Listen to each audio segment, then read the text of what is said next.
तो आज की बुक समरी है beyond order 12 more rules for life, जिसे लिखा है जॉर्डन पीटरसन ने। जॉर्डन पीटरसन एक साइकोलॉजिस्ट है और टोरंटो यूनिवर्सिटी में प्रोफेसर है। उनकी बुक 12 रूल्स फॉर लाइफ की दुनिया भर में 5 मिलियन कॉपीज बिक चुकी है। तो आइए बिना देर के शुरू करते हैं beyond order 12 more rules for life. ये समरी आपको सिखाएगी कि स्ट्रॉन्ग और बोल्ड कैसे बने। ये सब नई आदतें और माइंडसेट बनाने से ही किया जा सकता है। आप ये सब खुद के लिए, दूसरों के लिए और सोसाइटी के लिए करना सीखेंगे। आइए फिर शुरू करते हैं ये जर्नी इस पहले चैप्टर से। Do not carelessly be little social institution. इस बुक के ऑथर जॉर्डन पीटरसन एक साइकोलॉजिस्ट है। बाकी साइकोलॉजिस्ट की तरह ही इनके पास भी अक्सर अजीब पेशेंट्स आया करते थे, मगर हैरी नाम का एक पेशेंट था जिसके ओर जॉर्डन का ध्यान गया। हैरी को लोगों से बात करने में, घुलने मिलने में बहुत मुश्किल होती थी। वो अकेला था और सबसे अलग थलग रहता था। उसकी बेटियां भी उसके साथ नहीं रहती थी और उसके भाई बहन बहुत पहले ही गुजर चुके थे। हैरी की कुछ समय के लिए एक पार्टनर भी थी, लेकिन कार एक्सीडेंट की वजह से उसकी भी मौत हो गई थी। हैरी का बचपन भी उथल पुथल से भरा हुआ था। हैरी कभी भी एक बच्चे और एडल्ट के रूप में अपने साथियों के साथ कनेक्शन नहीं बना पाया। इन चीजों की वजह से हैरी की जिंदगी बर्बाद हो गई थी। वो डिप्रेशन में रहता था, उसे हमेशा चिड़चिड़ाहट होती थी और जल्दी गुस्सा भी आ जाता था। थेरेपी सेशन में भी वो चुप ही रहता था। मगर थेरेपी सेशन में जरूरी होता है कि थेरेपिस्ट और पेशेंट बात करें, लेकिन जॉर्डन ने महसूस किया कि हैरी ऐसा नहीं कर पाएगा। इसीलिए हैरी के साथ हो रहे सेशन में जॉर्डन ने फिर कुछ हटकर किया। जॉर्डन चुप रहते थे और फिर धीरे धीरे हैरी उनसे बात करने लगा। शुरू के कुछ सेशंस में तो हैरी ही बात किया करता था।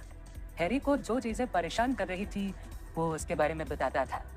हैरी को जॉर्डन से बात करने में और उनकी बातें सुनने में कई साल लग गए, लेकिन अंत में सब कुछ अच्छे के लिए ही हुआ। हैरी धीरे धीरे फेस्टिवल्स और आर्ट गैलरी में जाने लगा। वो लोगों से कनेक्ट करने लगा और उनसे दोस्ती करने लगा। हैरी के केस ने जॉर्डन को सबसे बेसिक ह्यूमन बिहेवियर के बारे में याद दिलाया कि हमारा मेंटल स्टेट ठीक बना रहे, उसके लिए हमें दूसरों से घुलने मिलने और बात करने की जरूरत है। हमें लोगों से बात करने की जरूरत होती है जिससे कि हम अपने अतीत से कुछ सीख सके।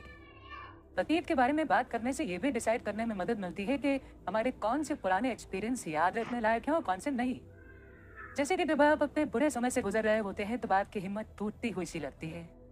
आपके दोस्त आपको याद दिलाएंगे कि आप कितने स्ट्रांग हैं, क्योंकि उन्होंने आपको चैलेंजेस का सामना करते हुए देखा है। उन्हें ये सब याद होता है क्योंकि कभी आपने ही उनसे ये सब शेयर किया था। अगर आप फ्यूचर के बारे में भी अपने दोस्तों से बातें करेंगे तो बहुत अच्छा होगा। इससे आपको पता चलेगा कि आप अभी कहाँ हैं और आपको आगे क्या करना है। दूसरे लोगों से बात करने में आप ये भी समझ सकते हैं कि आप आखिर चाहते क्या हैं।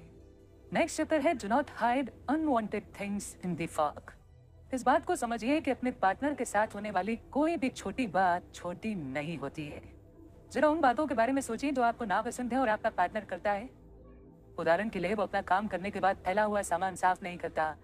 आप हमेशा उसके झूठे बर्तन और कपड़े ही समेटते रहते हैं। अब इमेजिन कीजिए कि आप जिंदगी भर उससे सफाई करने के लिए ही कह रहे हैं। क्या आप इस चीज को जिंदगी भर सहन कर सकते हैं? आपको उन टॉपिक्स के बारे में भी बात करने की जरूरत है जिसे लेकर आप अनकंफर्टेबल फील करते हैं। आपको किसी भी प्रॉब्लम को जल्द ही सॉल्व कर लेना चाहिए ताकि आगे चलकर बड़ी प्रॉब्लम न बने। अगर आप आज बात नहीं करेंगे तो इसका मतलब ये होगा कि ये आगे चलकर लड़ाई का या सेपरेशन का रूप ले लेगा। नेक्स्ट चैप्टर है notice that every opportunity is lost where responsibility has been abundant. जो चीजें ऑर्गेनाइज नहीं है उन्हें ऑर्गेनाइज कीजिए, प्रोडक्टिव बनिए, अपने रोल, कंपनी और इंडस्ट्री के बारे में और जानिए। आप जहाँ काम कर रहे हैं वहाँ के लिए वैल्यूएबल बनिए। इसे एक एम्प्लॉय होने के नाते खुद में वैल्यू ऐड करने की तरह देखिए। आपकी कंपनी के लोग जब आपकी मेहनत को देखेंगे तो आपकी अहमियत समझेंगे, आपकी वैल्यू जानेंगे और उसी हिसाब से फिर आपको रिवॉर्ड्स भी देंगे। अगर फिर भी वो आपकी वैल्यू नहीं समझ पा रहे हैं तब दूसरी जॉब ढूंढिए। इम्पोर्टेंट काम करना मतलब ये नहीं होता है कि हमेशा बड़े ही काम करो। छोटी छोटी प्रॉब्लम को सॉल्व करना भी तो इम्पोर्टेंट होता है। अब देखिए कि कौन कौन सी छोटी छोटी प्रॉब्लम्स है जिन्हें आप खुद सॉल्व कर सकते हैं। आपने जो भी प्रॉब्लम सॉल्व की है उनका रिकॉर्ड रखिए। जब प्रमोशन के लिए बात करने का टाइम आए तब आपके पास दिखाने के लिए सबूत भी होंगे।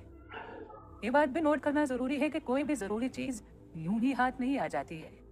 हम सभी को एक आसान जिंदगी चाहिए, लेकिन अभी तक जो भी आपने हासिल किया है जरा उसके बारे में भी तो सोचिए। क्या वो सब आपको बिना मेहनत के मिल गया था? मुश्किलों के बाद ही तो फल मिलता है। इसीलिए अपना गोल हासिल करते समय आपके सामने जितनी भी मुश्किलें आए, उनका डट कर सामना कीजिए।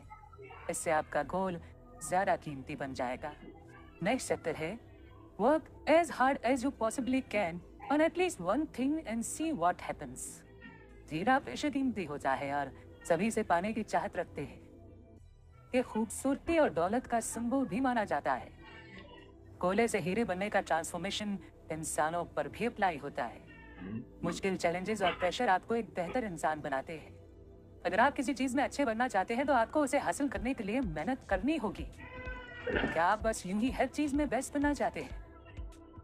जहाँ ये सुनने में एकदम सही लगता है, वही असल में ये सही नहीं है। जिंदगी में कोई मकसद ना होना जिंदगी को बेरंग बना देता है। आपका कोई गोल होना ही चाहिए, चाहे वो कितना ही छोटा क्यों ना हो। इससे आपकी जिंदगी खूबसूरत और मजेदार बनेगी। आइए बैरी का एग्जाम्पल लेते हैं। बैरी का फ्यूचर उसके लिए उसके पेरेंट्स ने डिसाइड कर लिया था। वो चाहते थे कि वो अपनी पढ़ाई पूरी करे और एक अच्छी जॉब करे। बैरी ने ये दोनों ही चीजें हासिल कर ली थी, लेकिन फिर भी उसे कुछ खाली खाली सा लगता था। बैरी अपने दोस्तों की सोशल मीडिया प्रोफाइल देखता था। वो दुनिया में घूम रहे थे, उन्हें पार्टनर भी मिल गया था और उन्होंने घर भी खरीद लिया था। और ये सब देखकर बैरी को बहुत स्ट्रेस होने लगा। वो दुखी और परेशान रहने लगा। उसे समझ नहीं आ रहा था कि आखिर उसे अपनी जिंदगी से चाहिए क्या। उसे नहीं पता था कि उसे किस चीज से खुशी मिलेगी। उसका कोई मकसद नहीं था। अगर जीवन में आपका कोई मकसद नहीं है तो आपको हर चीज से चिढ़ होने लगती है। यही हाल बैरी का था। उसके दोस्तों के अचीवमेंट देखकर बैरी के दिल में कड़वाहट भर रही थी। तो अगर आपका भी बैरी की तरह कोई गोल नहीं है तो आप फिर कहाँ से शुरुआत कर सकते हैं? अपने आप को कुछ रूल्स फॉलो करके डिसिप्लिन करने की कोशिश कीजिए। अमूमन हर धर्म में कुछ रूल्स होते हैं जो उसे मानने वाले लोग फॉलो करते हैं। ये रूल्स एक इंसान को रोजमर्रा की जिंदगी जीने में गाइड करते हैं। ये कुछ भी हो सकता है, जैसे जंक फूड खाना कम करना क्योंकि आप हेल्दी होना चाहते हैं, या हर दिन 15 मिनट वॉक करना। छोटी चीजों से शुरुआत कीजिए ताकि आप देख सकें कि उस पर टिके रहने का डिसिप्लिन आप में है या नहीं। छोटी शुरुआत कीजिए और एक बार में एक ही चीज कीजिए। इससे आप परेशान होने से बचेंगे। इसकी वजह से ये भी होगा कि जो चीज आपने चुनी है उसमें आप मास्टर हो जाएंगे। जैसे जैसे टाइम गुजरता जाएगा आपको महसूस होगा कि अपनी जिंदगी के गोल को लेकर आपका डेडिकेशन, कंसंट्रेशन और पैशन बढ़ रहा है। Next chapter, if old memories still upset you, write them down carefully and completely. ऐसा तो हो ही नहीं सकता कि आप अपने अतीत के बारे में ना सोचें। हो सकता है कि आपने अपने शब्दों या एक्शन से किसी का दिल दुखाया हो, मगर एक फैक्ट ये भी है कि दुख जिंदगी का एक हिस्सा है। इसीलिए अपने अतीत से सीख लेकर आगे बढ़ने में ही समझदारी है। लेकिन अगर आप अपने अतीत से आगे नहीं बढ़ पा रहे हैं तो, अगर आज भी पुरानी यादें आपको दुख देती हो तो, अगर आज भी आपको गुस्सा, चिड़चिड़ाहट और बेचैनी महसूस होती हो तो इसके लिए सबसे अच्छा तरीका है प्रेजेंट मोमेंट पर फोकस करना। ये महसूस करना कि आप कहाँ हैं आपको अपने पास्ट को स्वीकार करने में मदद करेगा।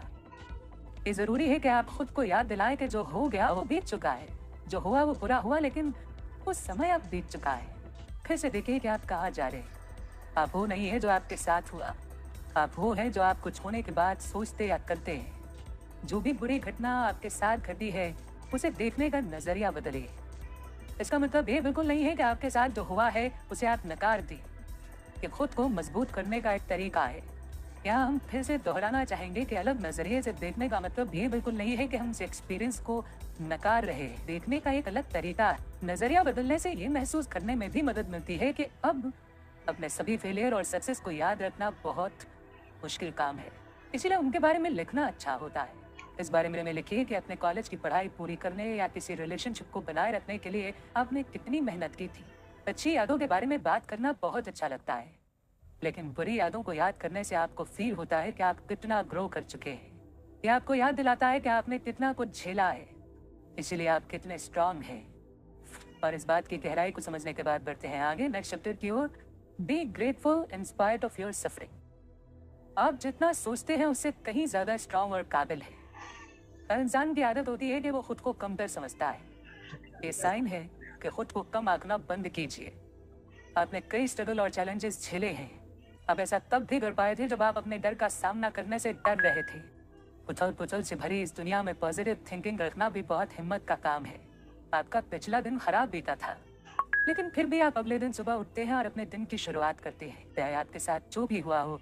आप आगे की तरफ उम्मीद से देखते हैं। ये सब हिम्मत का काम है। ये पॉजिटिव अप्रोच आपको हमेशा फायदा देगी। आपके पास जो चीज़ है आप तब तक उसकी अहमियत नहीं समझते जब तक आपको ये न पता चले कि चीज़ें इससे भी खराब हो सकती थी। हमेशा आगे देखने के लिए कुछ न कुछ होता ही है। इस बात से कोई फर्क नहीं पड़ता कि आपका दिन कितना ही बुरा या मुश्किलों से भरा क्यों ना हो, पर आपको कितनी ही नाउम्मीदी क्यों ना हो। छोटी से छोटी चीज में उम्मीद की किरण और खुशी ढूंढने की कोशिश कीजिए और शुक्रगुजार होना सीखिए। जिंदगी मुश्किल जरूर है, लेकिन ये बहुत खूबसूरत भी हो सकती है। आइए उस मोड़ पर चलते हैं जिसका नाम है कंक्लूजन। तो आपने खुद के साथ, दूसरे लोगों के साथ और सोसाइटी के साथ बनाए गए रिश्ते को हैंडल करना सीखा। पहला रूल है